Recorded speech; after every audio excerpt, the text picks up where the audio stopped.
Assalamualaikum warahmatullahi wabarakatuh. Perkenalkan, nama saya Peti Perawati, NIM 23010117120041 dari kelompok 12A. Di sini saya akan mencoba memaparkan hasil laporan praktikum ilmu pemuliaan ternak. Seperti yang kita ketahui, pengadaan peternakan seperti peternakan kambing peranakan etawa semakin bertambah luas dan semakin banyak tantangan untuk mendapatkan ternak yang mempunyai produktivitas dan populasi yang baik. Peningkatan produktivitas dan populasi ternak dapat dilakukan melalui perbaikan mutu genetik atau yang disebut dengan pemuliaan ternak. Beberapa cara yang dapat dilakukan dalam pemuliaan ternak yaitu dengan metode heritabilitas, korelasi genetik, dan repeatabilitas. Kemudian, bobot badan dan panjang badan dapat dijadikan suatu indikator dalam seleksi ternak dalam peningkatan produktivitas dan populasi ternak. Heritabilitas digunakan untuk mengukur kesamaan penampilan bobot badan dan panjang badan antara anak-anak dengan tetuanya dan untuk mengukur kepentingan relatif antara pengaruh genetik dan lingkungan untuk suatu sifat pada suatu populasi. Korelasi genetik digunakan untuk mengetahui hubungan antara bobot badan dan panjang badan. Sedangkan repeatabilitas digunakan untuk mengukur performance ternak dari produksi pertama dengan produksi selanjutnya, sehingga peternak dapat mengetahui cara seleksi ternak untuk mendapatkan ternak yang unggul.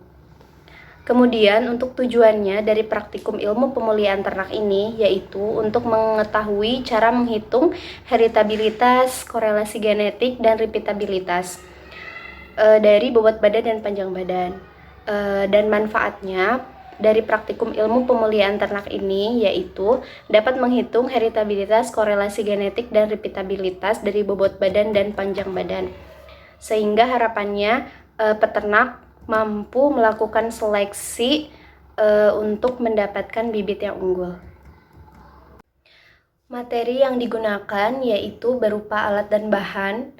Untuk bahannya berupa video pencerdasan, kemudian untuk alat yang digunakan yaitu berupa kalkulator untuk menghitung data, alat tulis, dan juga buku panduan praktikum.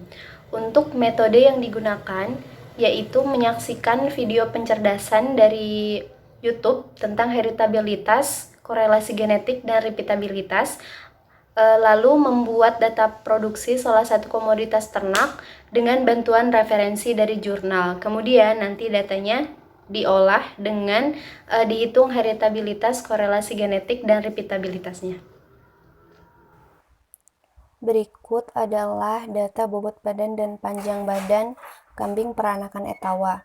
Nah, untuk contoh soalnya, di suatu farm pembibitan kambing peranakan etawa, kambing betina yang dilihat dari recording memiliki bobot badan rata-rata 44,52 kg dan panjang badan rata-rata 69,5 cm. Sedangkan kambing PE jantan dilihat dari recording memiliki rata-rata bobot badan 45 kg dan panjang badan rata-rata 70,10 cm.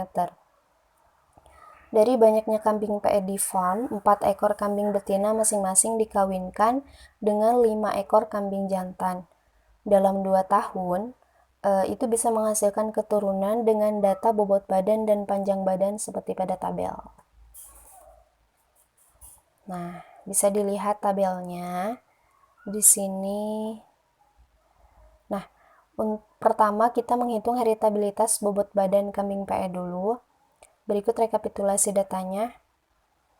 Untuk menghitung heritabilitas bobot badan, nah data yang diperlukan atau data yang perlu dicari, yaitu yang pertama ada YI. YI adalah jumlah data bobot badan anak dari pejantan ke I. YI kuadrat yaitu hasil kuadrat dari jumlah data bobot badan anak dari pejantan ke I. Habis itu ada Y titik-titik, yaitu jumlah total nilai dari seluruh data bobot badan anak. Kemudian ada Y kuadrat IK, yaitu jumlah dari bobot badan anak setelah dikuadratkan. Kemudian ada S, yaitu jumlah pejantan. N, yaitu jumlah seluruh anak. Kemudian ada NI sama dengan K, yaitu jumlah anak yang dihasilkan oleh setiap pejantan. Kemudian selanjutnya, di sini terdapat rumus-rumus yang perlu dicari untuk mendapatkan nilai heritabilitas. Yang pertama yang perlu kita cari adalah FK atau faktor koreksi, bisa dilihat rumusnya. Kemudian ada JKS, JKS itu jumlah kuadrat antar pejantan. Di sini kita mendapatkan hasilnya 1,85. Kemudian ada JKW, jumlah kuadrat antar anak dalam pejantan. Di sini hasilnya 5,41. Kemudian ada DBS, DBS hasilnya ada 4, DBW-nya 15. Kemudian ada KTS, hasilnya adalah 0,46. KTS itu kuadrat tengah antar pejantan. Kemudian ada KTW, KTW adalah kuadrat tengah antar anak dalam pejantan. Hasilnya 0,36. Kemudian ada KTHW, KTHW itu hasilnya 0,36. KTHW di sini yaitu sama ya sama KTW tadi hasilnya. Kemudian ada ragam S, ada KTHS dan heritabilitasnya. Kemudian hasil dari rumus-rumus tadi itu dimasukkan ke daftar sidik ragam. Ini tabelnya.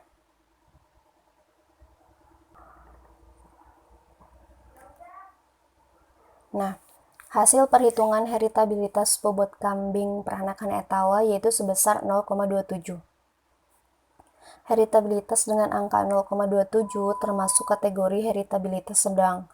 Hal ini menunjukkan bahwa kemampuan ternak untuk menurunkan sifat bobot badan pada keturunan selanjutnya yaitu sebesar 27%. 27% diartikan sebagai perbedaan keragaman penampilan bobot badan antar individu pedet pada populasi adalah 27%. Nah, dilanjutkan untuk rekapitulasi data panjang badan kambing peranakan etawa. Nilai heritabilitasnya kan akan dicari, sehingga di sini, ini lanjutan tabelnya. Nah, sehingga rumus yang akan dicari sama dengan mencari heritabilitas bobot badan tadi. Rumus yang dicari yaitu FK. FK-nya kita temukan yaitu 97.126. Kemudian dari JKS 4,67, JKW 9,31, DBS-nya 4, DBW-nya 15, KTS-nya 1,16, KTW 0,62, KTHW 0,62 juga, kemudian ragam S 0,136, KTS-nya 1,168, kemudian didapatkan nilai heritabilitas dari panjang badan itu 0,72. Kemudian hasil tadi dimasukkan ke dalam daftar sidik ragam.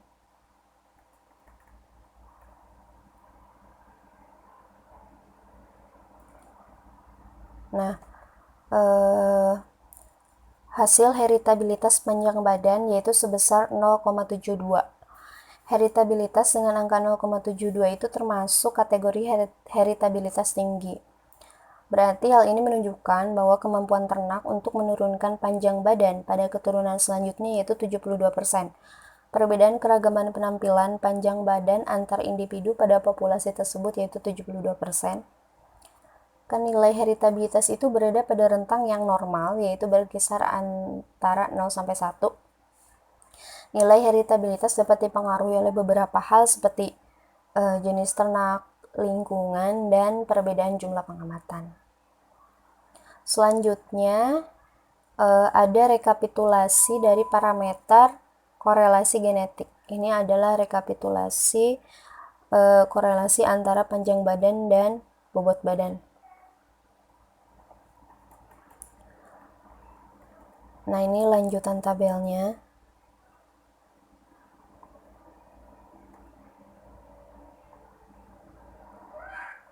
Kemudian berikut adalah rumus untuk mencari korelasi genetik. Di sini ada FK, JHKS, JHKW, DBS, DBW, HKRS, HKRW, kovarian S, HKHRS, HKRHW, dan mencari RG atau korelasi genetiknya. Di sini FK-nya yaitu 62.602, kemudian JHKS-nya 2,36, JHKW-nya 3,07, DBS-nya 4, DBW-nya 15, HKRS-nya 0,59, HKRW-nya 0,20, kovarian S-nya 0,09, HKRHS-nya 0,59. Kemudian korelasi genetiknya didapatkan 1,62. Hasil tadi dimasukkan ke dalam daftar sidik ragamnya.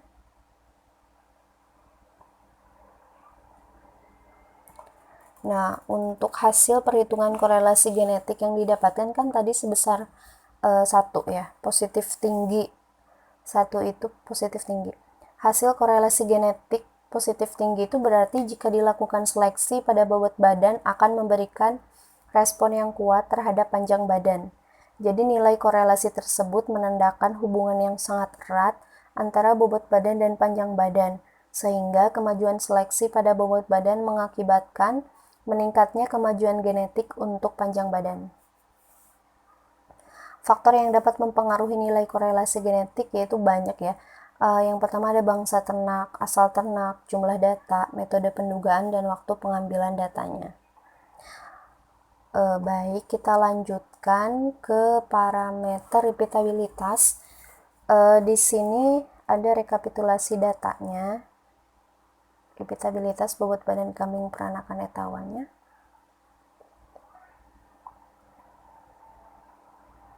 Kemudian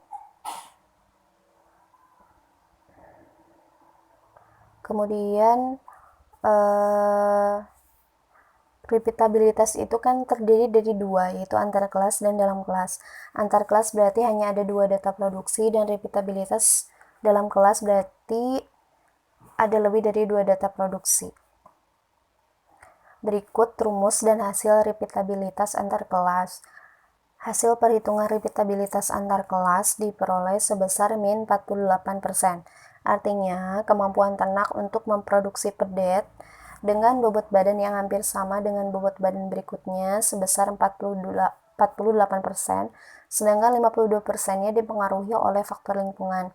Hasil repeatabilitas antar kelas yaitu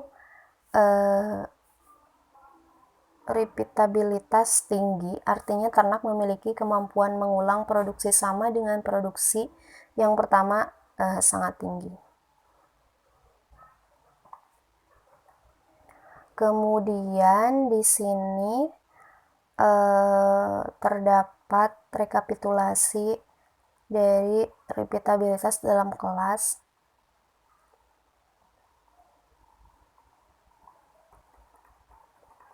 Nah, untuk mencari repeatabilitas dalam kelas,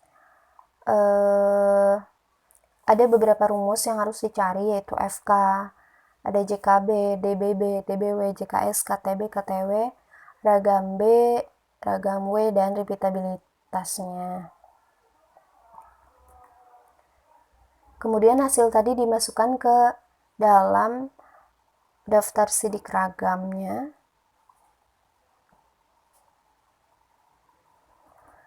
Hasil perhitungan repeatabilitas dalam kelas tadi kan didapatkan 0,3. Jadi 0,3 itu digolongkan ke dalam repeatabilitas sedang. Artinya, kemampuan ternak untuk memproduksi pedet dengan bobot badan yang hampir sama dengan bobot badan berikutnya sebesar 3%. Sedangkan 97% dipengaruhi oleh faktor lingkungan. Nilai repeatabilitas itu dapat dipengaruhi oleh faktor genetik, lingkungan, jumlah pengamatan, dan metode pendugaan yang digunakan. Berdasarkan pemaparan yang telah dilakukan, dapat disimpulkan bahwa Heritabilitas bobot badan dan panjang badan kambing peranakan Etawa sudah sesuai dengan standar sehingga adanya kemampuan untuk menurunkan sifat kepada keturunannya. Untuk korelasi genetik antara bobot badan dan panjang badan memiliki hubungan yang sangat erat sehingga kemajuan seleksi pada bobot badan mengakibatkan meningkatnya kemajuan genetik untuk panjang badan. Hasil repeatabilitas antar kelas menunjukkan bahwa kemampuan ternak untuk memproduksi pedet dengan bobot badan yang hampir sama dengan bobot badan berikutnya adalah tinggi, sedangkan hasil repeatabilitas dalam kelas kemampuan ternak untuk memproduksi pedet dengan bobot badan yang hampir sama dengan bobot badan berikutnya adalah sedang. Baik, itulah yang dapat saya sampaikan. Terima kasih. Wassalamualaikum warahmatullahi wabarakatuh.